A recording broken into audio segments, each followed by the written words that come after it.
أعوذ بالله من الشيطان الرجيم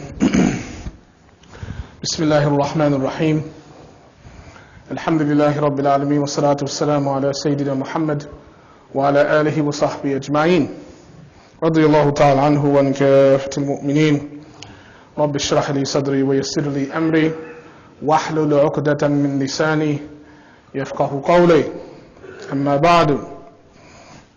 Dear brothers and sisters, as you know, in a few days, inshallah ta'ala, on Saturday, we'll have our annual banquet dinner.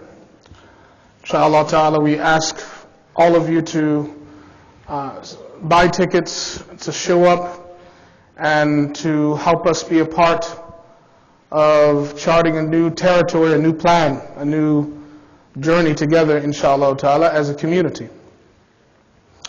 The Sahabas, they loved being with the Prophet �ﷺ partly because, perhaps mostly because of the fact that when you were with the Prophet ﷺ, it meant being with somebody who had, in the proverbial sense, one foot in dunya, one foot in akhirah. In other words, the work that was being done in the dunya was just a step towards a better place in the akhirah. And every single year that the Sahabas were with the Prophet ﷺ, it was a year of new beginnings. So the door closed in one sense and another door opened in another sense. 1 year left, people perhaps passed away, people had lost certain things, people had sacrificed, they had a hard year, but another year opened up. It was a year of new challenges, new beginnings, etc. This is what we will be commemorating, inshallah ta'ala, the new growth and development of our community transitioning from the caterpillar to the butterfly. And this will be a new moment in our history, inshallah ta'ala, because what we will be doing, inshallah, is ushering in a new moment, a new era in Islamic community development, inshallah ta'ala, particularly with the launching and the fundraising for a communal Waqf. Brothers and sisters, this is very, very monumental, very important, very essential to our communal success. All right? There are certain obligations we have at the individual level. These are called fard ayn, individual obligations. Then there are certain responsibilities we have at the communal level, and these are called fard kifaya, communal obligations. In the early history, right after the Khulafa al-Rashidun, the Muslims started to develop a pattern of establishing communities. And the pattern historically went like this.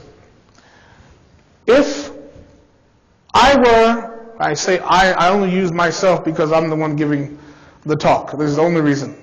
But if I were, or you were, a sultan, and all of us, we're community members, some of us are ulama, some of us are artisans, some of us are business folks that work in the marketplace, some of us have property and farms, and we deal with the food and raising food and crops, etc. We all have our little area. The sultan has just conquered a new territory, a new area. What do? The first step in Islamic history has always been to establish the masjid. That's always been the first step. Always. And the type of masjid that has been established always has been the jami masjid. It has been the large center. Now, in addition to establishing the jami masjid, there was something that went directly along with the jami masjid. Because it is one thing to bring people together for the 5 daily salawat, but also you have to have a place for people to go beyond that. So in addition to the jami masjid, the cemetery was also built. Now, what was very interesting is that in different areas of the Muslim communities, Muslim world, in Syria, the cemeteries had a particular placement. In Yemen, they had a particular placement. For example, if you go to Yemen, many of the masajids, the old masajids, particularly the masjid that was built by Mu'adh ibn Jabal. Mu'adh ibn Jabal, as you know, was sent by the Prophet ﷺ as a governor and a teacher of Yemen. He built the masjid. And it's still there, very old, very humble, very simple, very beautiful. So there's some things that are so beautiful in their simplicity. So beautiful. The masjid built by Mu'adh ibn Jabal in Yemen.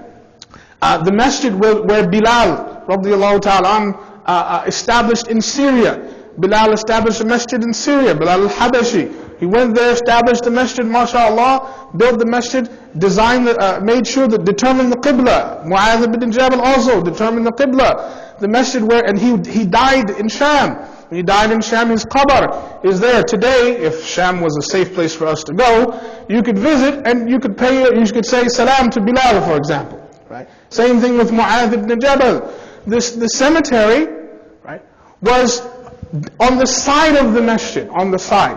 In Yemen, for example, the cemetery was a bit down. So it would be like, for example, leaving from the parking lot here in Plano and driving or walking perhaps to where the plaza here is, where Jimmy's Burgers is, or walking distance. Masjid Nabawi in Medina, same thing, no different. Walk right out the Prophet's mosque, walk a few 100 yards, what do you have there? Al-Baqi, right there. Right? In the Ottoman Empire, the Ottomans and the Seljuks had a different system. They actually built many of their mosques where the front part, right behind the mihrab, and to the side of the mihrab, there's giant windows and there was glass, so you could actually see. And the purpose, what they did was they actually put the cemetery on the far, your left side here, right? Not directly in front, but on the left side, and out a bit, right? So the musallis, as they're praying, remember it's glass in front of you, the iqamah is standing, you're standing up, you look up, you see the imam in front of you, and to the left, you see the cemetery. You have very clear understanding of what this life is about, for example. In the mind of the ulama and even the Muslim communities was when the masjid was established, it was a place to remind the believers of the akhirah, not just a place of worship. It was a place where 5 times a day the mentality of the mu'min was recharged for the akhirah. Right? By looking at maut, walking out of the masjid, being reminded of maut. Right? The akhirah was the central, dominating ideology, intellectual focal point. The akhirah. Right? We live in a very materialistic world that tends to remind us all the time through sound bites, through internet blogs and stuff, of the material dunya sense. Right? But our masajids were places of the akhirah. So the cemetery was a big part of that. And that is one of the reasons why, mashallah, we are doing the cemetery project. We want your support as well with this, one of the reasons. In addition to the cemetery being established, what was also naturally established in an organic fashion, sort of without the Sultan having to declare it, but in an organic fashion was Waqfs were established, the Waqfs. And the first Waqf, the funds for the first Waqfs were used to erect and establish the madrasa, the college, the universities, the educational centers. Now in the Muslim world we did not have colleges of medicine and philosophy and engineering in the same way that we have them today. In the Muslim world, the madrasa was the focus, was the educational center. The young students first learned Quran, they went to the maktab, they learned how to read and write. Then when they went to the madrasa, and all madaris and all places, all colleges of learning, universities of learning in the Muslim world, they taught them the ulum al-shari'ah. Right? That was the bread and butter of their education. Right? They were seminary trained. Then after the students completed their education, then, at this time they were 17, 18, around what we call college age today, then they did what are called takhasus studies, specialization. Then you had Dar Tib, for example, medical school. Or you had Handasa, engineering. Or you had, for example, Khat, calligraphy and art. Or you had different trades, and some students would even be a part of a trade guild or something, and they would learn a craft.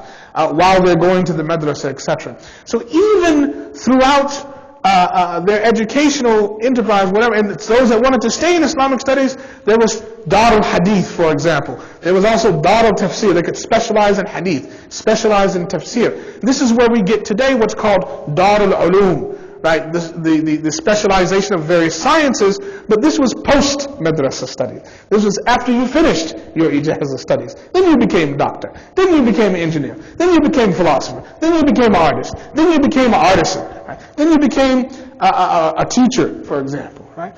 But the core educational system was the Waqf that funneled money into providing Muslims with a certain education about their deen and about their religion.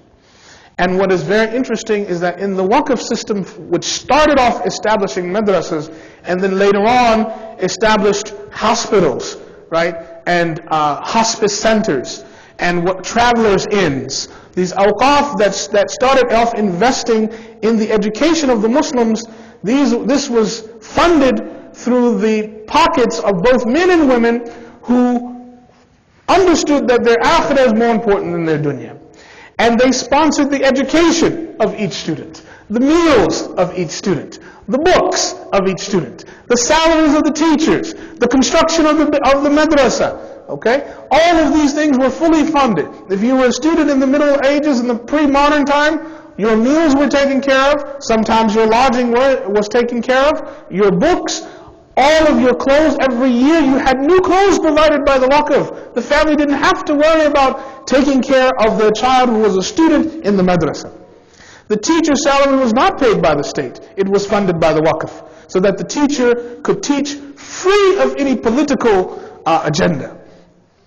After this, the awqaf grew. This started in the 10th century. And then awqaf spread because these students started to graduate and many of them went into medicine, Darul Tib. And our hospitals were called mustashfa, right? Places of shifa, not places of death. Right? Now we have places of death, right? Hospice centers. Hospice is where you die. You go to die. Our places were places of shifa, places of revival, places of health. And they were fully funded by awqafs. These were Muslim physicians or families that wanted to buy their place in the akhirah by ensuring that the health and well-being of the Muslim community was paid for. So when you went to the doctor, in the Dar al-Shifa, right, or in the Mustashfa, you didn't have to pay. There was no co-payment. Your medical bills, you didn't have medical bills. Your surgeries were covered. Your procedures were covered. Your medication was covered. There was waqfs that took care of that, especially if you were from an impoverished family. After the hospitals were established, and incidentally, the hospitals, the Dar al-Shifa, were built onto the madrasas, right? Connected to them. Just like we have, mashallah, our medical clinic and our dental clinic. Right? I was one of the first patients in the dental clinic. Mashallah, we have an amazing clinic. Top-notch dental clinic. Amazing medical clinic. This is along the lines of our tradition. Right? Then after that, awqaf spread. Then there were waqfs that said, because you had new areas, new madrasa, you had hospitals, the community is growing, travel and trade is coming in. So what happened?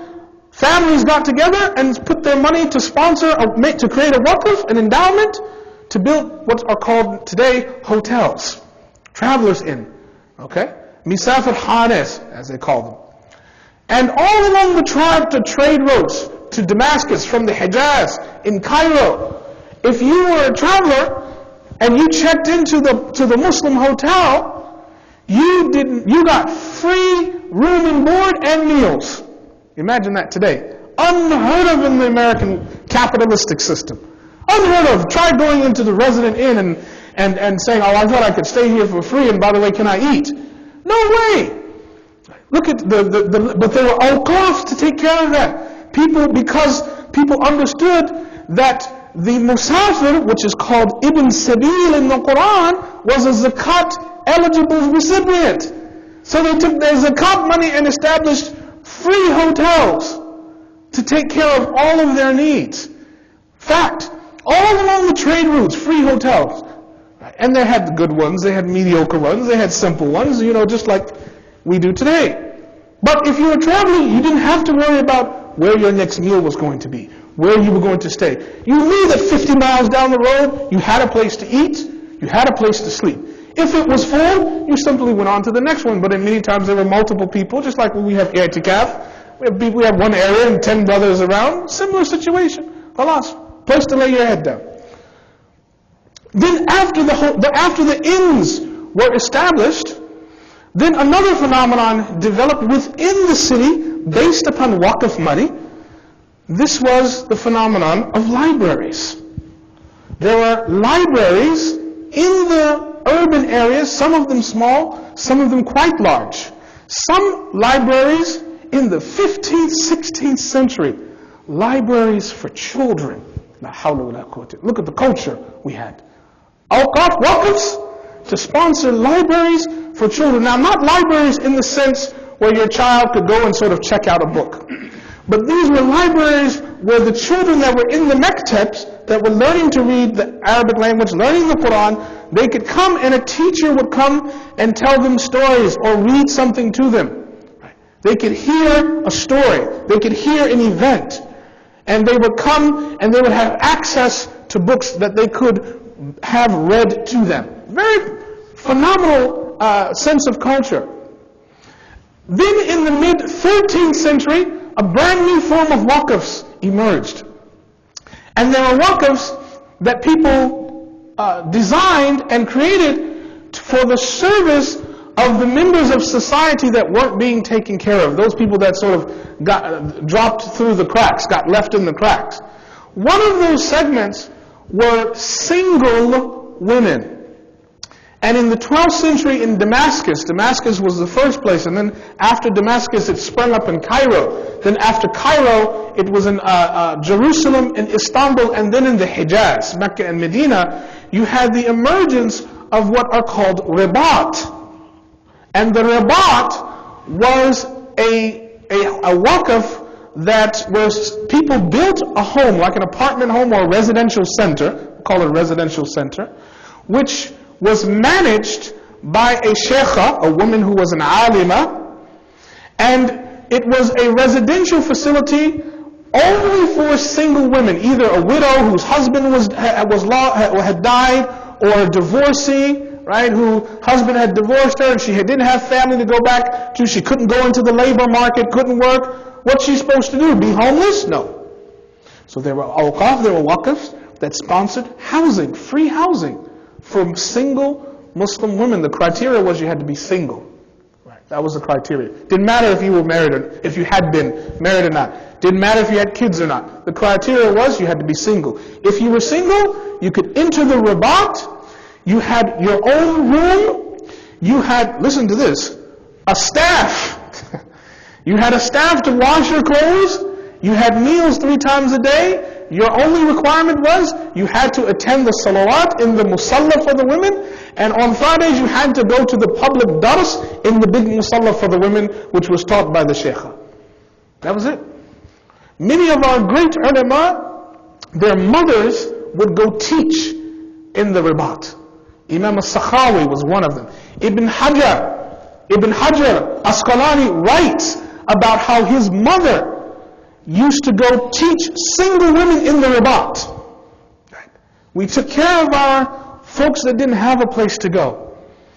Another area that after that, the people were taken care of in the society. There were awqaf that took care of the poor. All that stuff was taken care of. So then what happened? What did the Muslims do?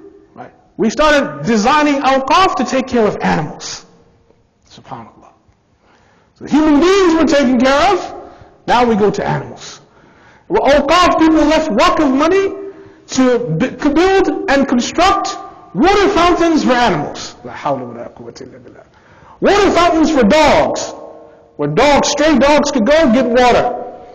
They didn't have to go to the public bath where people were taking a bath and drink. You go to another area just for water. From a dalil from the hadith of the woman who was a prostitute, who the Prophet ﷺ talked about. She put her shoe, right? She saw the dog that was thirsty, and she took her shoe and used it as a cup. And she allowed the dog to drink from her shoe, and from that act, what happened? She got Jannah for that act. They looked at the way the Prophet ﷺ treated animals and how he authorized and determined and set forth the treatment of animals, and they built awqaf around that. Do you remember on Jummah khutbah I told you about the hadith about the bird, where the bird complained to the Prophet ﷺ that because one of his sahabs took the egg. There were awqaf that were designed for the protection of birds. Subhanallah. People designed just to make sure. Then there were awqaf that pay, because Muslims, like every other community, had people with disabilities. There were awqaf. Now what happens today if somebody's blind? What do they give the person? Right? To help them walk around and see. Right? Stick, but what else? What kind of they give them a seeing eye dog, right? Not in the Muslim world. In Cairo, there were awqafs, and in Istanbul, there were awqafs that paid human beings to go take blind people around all day. So the person has a human being to talk to. The person has another Muslim to be with who can assist them. And it created jobs as well. So the awqaf both was an income generator for someone and was a source of khair for someone else. It served a dual purpose. Can you imagine being in the grave and receiving that reward? Can you imagine? Awqaf just to produce salaries for people to go and escort the blind around the marketplace and to take care of their daily needs. Look at the thinking of the believers. Now we have dogs. Right? Dogs taking you around. Dog can't help you purchase something. Dog can't tell you what the price is in the market. Right? Dog leads you wherever he wants to lead you. And he's najis anyway. Human being, take you to the masjid. Dog can't take you to the masjid. I'm sorry. If it can take you to the door, try coming in. Right? It'd be a big problem. Then there were awqafs that were designed to take care of the public parks. Right? So there were people who died and left money to establish a waqf to make sure the park was clean, to make sure there was water in the parks, to make sure that there was a musalla in the park. Yes, we had parks. Then there were awqafs to take care of bridges going over rivers and things of this nature, to make sure the maintenance and the upkeep of the bridges in Istanbul and in different parts of Sham were taken care of. We took care of our community, but the way we did it was not through tax dollars. The way that we did it was through awqaf, was through waqf. Our entire community, from Eastern Europe, including North Africa, Middle East, parts of Russia, where Uzbekistan, Afghanistan, Tajikistan, Turkmenistan, all the stands, even in the Shia world of Iran, and to the gates of China. Can you imagine that incredible geography? By 1860, right, from 300 years after the Prophet ﷺ to 1860, all of that geography, 66% was waqf land. Let me say that again. 66%, 2/3 was waqf land. That means Muslims had died and they had designated 2/3 of the geography of 3 continents to serve Allah. That's an incredible community. That's our legacy. We have lost that. When colonial powers came in 1866, the first move that they made, particularly in the Ottoman Empire and later in Egypt and Algeria, and in India as well, the very first move was the destruction of the awqaf. That was a systematic move. It took from 1866 to 1924. 1924 was the nail in the coffin. 1866, 1924, it was done. Waqfs did not exist. The money, the income that was left by families, generations of families, to take care of roads, bridges, madaris, hospitals, travelers' inns, single women's housing, employment opportunities for those people to assist persons with disabilities, took care of the blind, took care of the animals in the community, awqaf that took care of parks, all of the income that kept going from this, all of it, through the permission and through the incitement and the convincing of the British and the French, all of it was channeled to the colonial powers. All of it. And first it was nationalized. Transition from the Khilafah to the nation state caused that income to come into the state, and the state funneled it to the colonial enterprise to pay debts. And it was permanent poverty for the Muslim world. This is why we're in the condition we're in. There's nobody to take care of our bridges, nobody to take care of our roads. Muslims have not taken the responsibility to do that, and waqfs in that sense has been forbidden in the Muslim world. Our awqaf are national. It has to be a national center. It's done by the government. And so the only way to establish a true Islamic waqf is in this country. Because we have the opportunity to establish individual endowments for the perpetual benefit of the community that are not nationalized but are controlled by local individuals. This has not been done to my knowledge, in the United States, what we are attempting to do. And this is why this fundraiser is so important. We are trying to revive a communal legacy that we have. It is radically important, not just important. It is revolutionary important. It is essential to the success of our community, to our own psychological empowerment, our communal empowerment, our spiritual and religious empowerment. That we begin the process of opening up doors for individual Muslims to in a sense, buy into their akhirah by supporting their community in ways, creative ways, that we've not done before. So inshallah ta'ala, we wanted to address this issue. I wanted to speak to you about it on this evening. May Allah subhanahu wa ta'ala give us success in our endeavors.